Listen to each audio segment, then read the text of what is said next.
নমস্কার বন্ধুরা, SB academic সেন্টারে প্রত্যেকটা ছাত্রছাত্রীকে স্বাগত। দেখতে পাচ্ছ আজকে আমি দশম শ্রেণীর ইতিহাস সলভ করাচ্ছি স্বদেশ পরিচয় ও পরিবেশ, জীবন মুখোপাধ্যায়। তো দেখতে পাচ্ছি এই বইটা সলভের জন্য প্রচুর ছাত্রছাত্রী রিকোয়েস্ট করেছে। তাদের রিকোয়েস্টের কারণে কিন্তু বইটা কিন্তু সলভ হচ্ছে। জীবন মুখোপাধ্যায়ের বই আছে, খুব গুরুত্বপূর্ণ বই, স্বদেশ পরিচয়, জীবন মুখোপাধ্যায়। দেখতে পাচ্ছ নবভারতী প্রকাশনী, নতুন সংস্করণ, একদম সংস্করণ দেখো 2026 সালে। দেখতে পাচ্ছ একদম জানুয়ারি মাসে একদম নিউ পাবলিশড বই আছে। তো এই বইটা সলভের জন্য প্রচুর ছাত্রছাত্রী রিকোয়েস্ট করেছে, তাদের রিকোয়েস্টের কারণে সলভ করছি। প্রথম চ্যাপ্টার ইতিহাসের ধারণা। ওকে, দেখতে পাচ্ছ। তো যাই হোক, বেশি কথা না বলে ফটাফট চালু করে দিই, সময় তো বুঝতে পারছো। চলো, প্রথম প্রশ্ন বলেছে নগেন্দ্রনাথ সর্বাধিকারী একজন দক্ষ খেলোয়াড় ছিলেন। তো দেখো, নগেন্দ্রনাথ সর্বাধিকারী একজন দক্ষ ফুটবলার। কী ছিলেন? অ্যান্সার হবে ফুটবল। বিপিনচন্দ্র পাল লিখেছেন, অ্যান্সার হবে বিপিনচন্দ্র পাল লিখেছেন 70 বৎসর। বিপিনচন্দ্র পাল কে লিখেছেন তোমরা জানো? বিপিনচন্দ্র পাল লিখেছেন কি 70 বৎসর। 3 দাগের প্রশ্ন, ভারতে ফুটবল খেলা প্রবর্তন করেন কারা? ইংরেজরা। ভারতে ফুটবল খেলা কারা প্রবর্তন করে? ভারতে ফুটবল খেলা প্রবর্তন করে ইংরেজরা। চলো আমাদের পরের প্রশ্ন দেখো, 3 দাগের যে প্রশ্ন আছে অ্যান্সার হবে এর অ্যান্সার ইংরেজরা। 4 দাগের প্রশ্ন, সোমপ্রকাশ ছিল একটি কি পত্রিকা? দেখো, সোমপ্রকাশ ছিল কিন্তু একটা সাপ্তাহিক পত্রিকা। সোমপ্রকাশ কি পত্রিকা ছিল? তোমরা জানো যে সোমপ্রকাশ ছিল কিন্তু একটা সাপ্তাহিক পত্রিকা। চলো পরের প্রশ্ন কি বলেছে দেখা যাক। আমাদের পরের প্রশ্ন বলেছে নেক্সট কোশ্চেন, 5 দাগের প্রশ্ন, খুব ইম্পর্টেন্ট কোশ্চেন। প্রত্যেকটা প্রশ্ন ইম্পর্টেন্ট, প্রত্যেকটা প্রশ্ন কিন্তু খতরনাক ভাইটাল বলে আমি মনে করি। 5 দাগের প্রশ্ন, মোহনবাগান ক্লাব আইএফএ শিল্ড জয়লাভ করেছিল তোমরা জানো? অ্যান্সার হবে এর অ্যান্সার 1911 সালে। মোহনবাগান ক্লাব আইএফএ শিল্ড জয়লাভ করেছিল 1911 সালে। 6 দাগের প্রশ্ন, দাদা সাহেব ফালকে যুক্ত ছিলেন তোমরা জানো? দাদা সাহেব ফালকে যুক্ত ছিলেন কিন্তু চলচ্চিত্রের সঙ্গে। দাদা সাহেব ফালকে যুক্ত ছিলেন কিসের সাথে? চলচ্চিত্রের সাথে।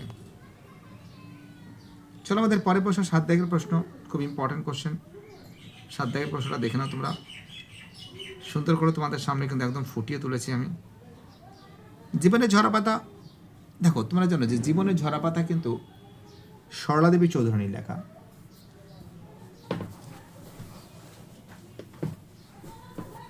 জীবনের ঝরাপাতা কার?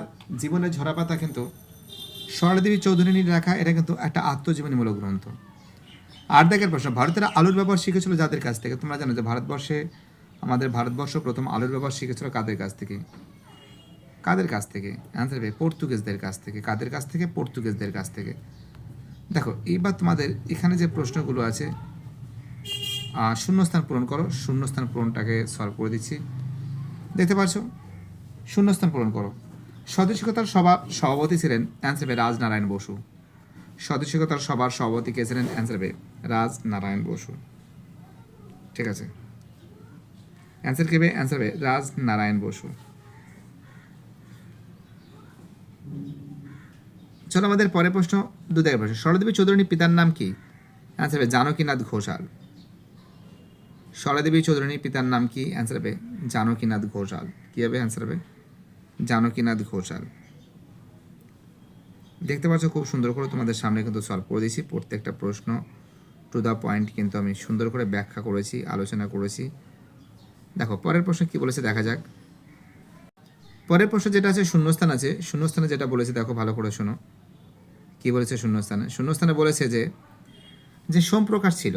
দেখো এই যে কোশ্চেনটা আছে, তোমরা জানো সোমপ্রকাশ পত্রিকার সম্পাদককে দ্বারকনাথ বিদ্যাভূষণ, এবং সোমপ্রকাশ প্রকাশিত হয়েছিল কিন্তু 1858 সালে।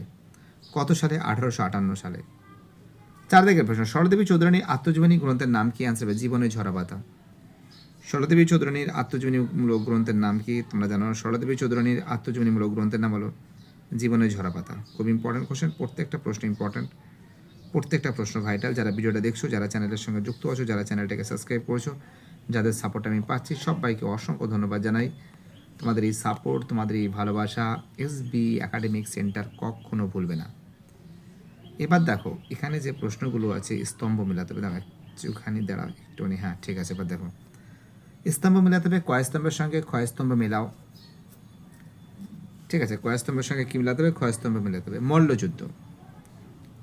মল্লযুদ্ধ হবে যতীন্দ্র প্রসাদ গুহ। মল্লযুদ্ধ কী হবে? যতীন্দ্র প্রসাদ গুহ হবে। অলিম্পিয়া থিয়েটার কী হবে? অলিম্পিয়া থিয়েটার হবে সত্যজিৎ রায়। অলিম্পিয়া থিয়েটার কী হবে? অলিম্পিয়া থিয়েটার হবে Satyajit Ray. Letters from a father to his daughter, answer হবে জওহরলাল নেহরু, তার মেয়ে ইন্দিরাকে লিখেছিল। চলচ্চিত্র হবে দাদা সাহেব ফালকে, অর্থাৎ 4, 1, 2, 3, 4, 1, 2, 3। দেখো এবার সত্য মিথ্যাটা তোমাদের সলভ করে দিচ্ছি। সত্য মিথ্যা খুব ইম্পর্টেন্ট কোশ্চেন। সত্য মিথ্যা, সত্য না মিথ্যা লেখো, এগুলো বের করতে হবে। সোমপ্রকাশ পত্রিকার সম্পাদক ছিলেন দ্বারকনাথ বিদ্যাভূষণ। সোমপ্রকাশ পত্রিকার সম্পাদক ছিলেন দ্বারকনাথ বিদ্যাভূষণ, ঠিক আছে। 2 দাগের প্রশ্ন, নদিয়া কাহিনী গ্রন্থের শহরের ইতিহাসের অন্তর্গত। নদিয়া কাহিনী গ্রন্থটি শহরের ইতিহাসের অন্তর্গত, এটা কিন্তু ভুল আছে। 3 দাগের প্রশ্ন, বীণা দাস হলেন একজন কবি। বীণা দাস হলেন একজন কবি না, সশস্ত্র বিপ্লবী আন্দোলনের সবথেকে গুরুত্বপূর্ণ ভূমিকা পালন করেছিলেন বীণা দাস, ভুল আছে। চলো আমাদের পরের প্রশ্ন 4 দাগের প্রশ্ন, গোবর গুহ ছিলেন বাংলার বিখ্যাত কুস্তিগির। গোবর গুহ ছিলেন বাংলার একজন বিখ্যাত কুস্তিগির, এটাও ঠিক আছে। মধ্যবিত্ত শিক্ষিত বাঙালিকে নৃত্যের বিষয়ে আগ্রহী করে তুলেছিলেন উদয় শঙ্কর, এটাও ঠিক আছে। অর্থাৎ আমরা যে প্রশ্নগুলো দেখতে পাচ্ছি, প্রথমেরটা ঠিক, 2-এরটা ভুল, 3-এরটা ভুল, 4-এরটা ঠিক, 5-এরটা ঠিক। এবার দেখো এখান থেকে যে প্রশ্নগুলো আছে, এই প্রশ্নগুলো তোমাদের সামনে তুলে ধরেছি আমি। দেখো খুব সুন্দর করে তোমাদের সামনে কিন্তু ব্যাখ্যা করেছি, যাতে তোমরা বুঝতে পারো, যাতে তোমাদের নোটসগুলো তোমরা পাও। এবং যারা যারা নতুন সদস্য আছে, যারা যারা নতুন নতুন চ্যানেলের সঙ্গে যুক্ত আছে, তাদের আমি অসংখ্য ধন্যবাদ জানাই। বলেছে যে নিম্নলিখিত বিবৃতিগুলির সঙ্গে কোন বিকল্প ব্যাখ্যাটি সব থেকে মানানসই লেখো। বিবৃতি, সমাজবদ্ধ মানুষের ইতিহাস রচনা কঠিন কাজ। ব্যাখ্যা 2 হবে, মানুষের সমাজ জীবন অতি বড় বিচিত্র। মানুষের সমাজ জীবন কি আছে? মানুষের সমাজ জীবন কিন্তু যে সমাজ জীবন বড় বিচিত্র। 2 দাগের প্রশ্ন, বিভিন্ন অঞ্চলে মানুষ বিভিন্ন ধরনের পোশাক পরিচ্ছদ পরিধান করে। বিভিন্ন অঞ্চলে মানুষ বিভিন্ন ধরনের পোশাক পরিচ্ছদ পরিধান করে, কি হবে? অ্যান্সার হবে ব্যাখ্যা 1 হবে, আবহাওয়াজনিত কারণে নিজেকে রক্ষা করার জন্য। দেখো বিভিন্ন জায়গায়, যেমন রাজস্থানে যেখানে কিন্তু হালকা পাতলা পোশাক ব্যবহার করে। এখন তুমি যদি কাশ্মীর, লাদাখে যাও, দার্জিলিং যাও, সেখানে তো মানুষ শীতের পোশাক ব্যবহার করবে।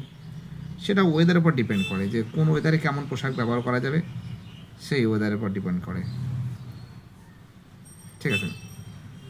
এবার দেখো এই যে প্রশ্নগুলো আছে, প্রত্যেকটা প্রশ্নের মান কিন্তু 1, আমরা দেখতে পাচ্ছি প্রশ্নের মান কিন্তু 1 আছে।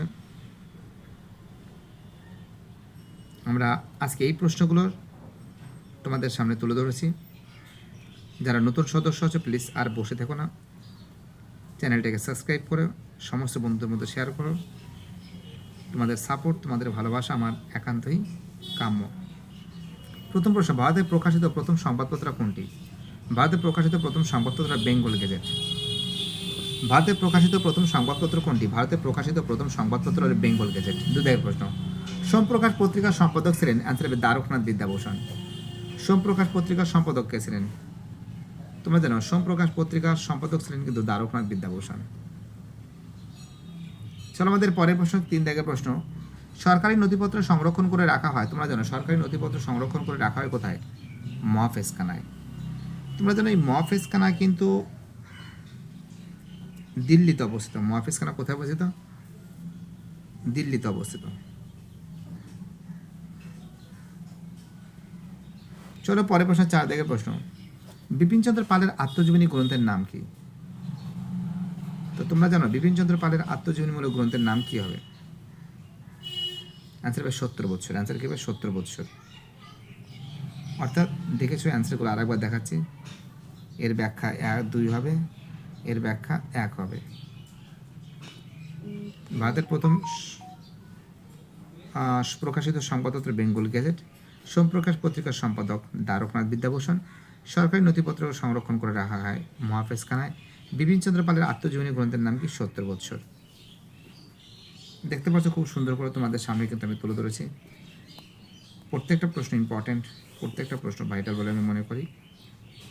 যারা ভিডিওটা দেখছো, যারা চ্যানেলের সঙ্গে যুক্ত আছো, যারা চ্যানেলটাকে সাবস্ক্রাইব করছো, যাদের সাপোর্ট পাচ্ছে, সবাইকে অসংখ্য ধন্যবাদ জানাই। তোমাদের এই সাপোর্ট, তোমাদের এই ভালোবাসা আমার একান্তই কাম্য। এবার দেখো, আঞ্চলিক ইতিহাস গুরুত্বপূর্ণ কেন তোমরা জানো, এগুলো আমি বুঝিয়েছি, তা সত্ত্বেও যদি বলো একবার আমি বলে দিতে পারি। আঞ্চলিক ইতিহাস কেন, দেখো আমি এইগুলো নিয়ে এইগুলো দেখো পেজ নম্বর দিয়ে দিয়েছি, ঠিক আছে, পেজ নম্বর দিয়ে দিয়েছি, তোমরা এই পেজগুলোতে কিন্তু খুঁজে পেয়ে যাবে, ঠিক আছে, এই পেজগুলোতে কী করে তোমরা কিন্তু খুঁজে পেয়ে যাবে, ঠিক আছে। তার সত্ত্বেও তোমাদের আমি অ্যান্সার বলে দিচ্ছি। বলছে আঞ্চলিক ইতিহাস চর্চা গুরুত্বপূর্ণ কেন। আঞ্চলিক ইতিহাস চর্চার মাধ্যমে একটি নির্দিষ্ট অঞ্চলের জনজীবন, সমাজ, সংস্কৃতি, স্থানীয় ঐতিহ্য সম্পর্কে গভীর ধারণা পাওয়া যায়। এটি জাতীয় ইতিহাসের অনেক অজানা তথ্যগুলোকে উন্মোচন করে, বা অনেক অজানা তথ্যগুলো থেকে আমরা জানতে পারি। দুই থেকে প্রশ্ন, জীবনের ঝরাপাতা থেকে ঠাকুরবাড়ি কী ছবি পাওয়া যায়। তোমরা জানো যে জীবনের ঝরাপাতা থেকে সরদেবী চৌধুরী আত্মজীবনীমূলক গ্রন্থ। জীবনের ঝরাপাতা থেকে ঠাকুরবাড়ির অন্দরমহলে পরিবেশ, শিষ্টাচার, সংস্কৃতি, এইগুলো জানা যায়। সামাজিক ইতিহাস কী। সামাজিক ইতিহাস বলতে সাধারণ মানুষের জীবনযাত্রা, সমাজ কাঠামো, খাদ্যাভ্যাস, পোশাক পরিচ্ছদ, দুঃখ কষ্ট, হাসি কান্না, রাজকাহিনী, এইসব নিয়ে আলোচনা করা হয়। 4 প্রশ্ন, ইতিহাসের উপাদান রূপে সংবাদপত্রের ভূমিকা কী। দেখো, সংবাদপত্র ইতিহাসের একটি সাময়িক দলিল। এর মাধ্যমে তৎকালীন সময়ের রাজনৈতিক ঘটনা, জনমত, সামাজিক সমস্যা, দৈনন্দিন জীবনযাপন সঠিক চিত্র পাওয়া যায়। 5 প্রশ্ন, পরিবেশের ইতিহাসের গুরুত্ব কী। পরিবেশের ইতিহাসের মাধ্যমে একটি প্রকৃত মানুষের মধ্যে সম্পর্ক, বিবর্তন, জলবায়ু পরিবর্তন, অরণ্য ধ্বংস, পরিবেশ রক্ষা, এসব তথ্য আমরা জানতে পারি। 6 প্রশ্ন, স্মৃতিকথা ও আত্মজীবনী থেকে কীভাবে আধুনিক ভারতের ইতিহাস চর্চার উপাদান রূপে ব্যবহার করা হয়। দেখো, এগুলো তোমার বইতে আছে, আমি তাও বলে দিচ্ছি 8 থেকে 9 নম্বর পেজে। স্মৃতিকথা আত্মজীবনী লেখক তার সময়ের ব্যক্তিগত অভিজ্ঞতার কথা লেখেন। ঐতিহাসিকগণ এর মধ্যে সমসাময়িক সমাজ, রাজনীতি, দেশভাগ, আন্দোলন, গণ আন্দোলন সম্পর্কে জানা যায়। 7 প্রশ্ন, সরকারি নথিপত্র বলতে কী বোঝো। সরকারি নথিপত্র হলো সরকারি দপ্তরের সংরক্ষিত পুলিশ রিপোর্ট, গোয়েন্দা রিপোর্ট, সরকারি চিঠিপত্র, দলিল, ডায়েরি, প্রতিবেদন। এগুলো শাসন ব্যবস্থা, রাজনৈতিক অন্দরমহলের একটি গতি প্রকৃতি জানতে সাহায্য করে। 8 প্রশ্ন, সংবাদপত্র ও সাময়িক পত্রের মধ্যে পার্থক্য কী। তোমরা জানো যে সংবাদপত্র সাধারণত প্রতিদিন প্রকাশিত হয়, এতে টাটকা তাৎক্ষণিক খবরের প্রাধান্য থাকে। অন্যদিকে সাময়িক পত্র একটা নির্দিষ্ট সময় অন্তর বা সাপ্তাহিক বা মাসিকভাবে প্রকাশিত হয়, এতে কোনো গভীর বিষয়ে বিশ্লেষণের প্রবন্ধ থাকে। 9 প্রশ্ন, ইতিহাস চর্চার উপাদান রূপে সরকারি নথিপত্রের সীমাবদ্ধতা কী। দেখো, সরকারি নথিপত্রে অনেক সময় একপেশ হয়ে থাকে, কারণ এতে শাসকের দৃষ্টিভঙ্গি প্রতিফলিত হয়। অনেক সময় সাধারণ মানুষের বক্তব্য, প্রকৃত সত্য সরকারি নথিতে সঠিকভাবে স্থান পায় না, ঠিক আছে। 10 প্রশ্ন, আত্মজীবনী ও স্মৃতিকথা বলতে কী বোঝো। দেখো, একজন ব্যক্তি নিজের জীবন কাহিনী নিজে লেখেন, তাকে আত্মজীবনী বলে। আর জীবনের বিশেষ কোনো ঘটনাকে স্মৃতি থেকে লেখা, সেটাকে স্মৃতিকথা বলে। তোমরা বিপিনচন্দ্র পালের আত্মজীবনী গ্রন্থের নাম 70 বছর, তোমরা জানো। দেখো, এইগুলো কিন্তু তোমাদের বইতে আছে, আমি তার সত্ত্বেও কিন্তু অ্যান্সারগুলো বলে দিয়েছি, এগুলো তুমি বইতে সলভ করে দিয়েছি। পেজ নম্বর দেখো 6, 10, 1, 11, 7, 8 থেকে 9, 8, 11, 11, 8 থেকে 9, দেখো দেখতে পাচ্ছ সব কিন্তু পেজ নম্বর আমি বলে দিয়েছি, বুঝলে। এগুলো পেজ নম্বর সব, এটা 9 নম্বর আছে 70 বছর 9 নম্বর, জীবন স্মৃতি 9 নম্বর পেজে, জীবনের ঝরাপাতা 10 নম্বর পেজে, নারী ইতিহাসের উপর টিকা 7 নম্বর পেজে, 1 নম্বর পেজে, এটা 10 থেকে 11 নম্বর পেজ, এটা 12 নম্বর পেজে আছে, এটা 8 থেকে 10, এটা 11 থেকে 12।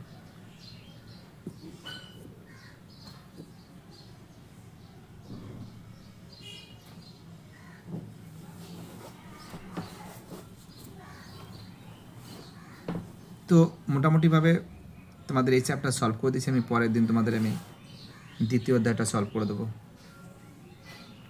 বুঝতে পারলে, যারা ভিডিওটা দেখছো, যারা চ্যানেলের সঙ্গে যুক্ত আছো, যারা চ্যানেলটাকে সাবস্ক্রাইব করছো, যাদের সাপোর্ট পাচ্ছি, সবাইকে অসংখ্য ধন্যবাদ জানাই।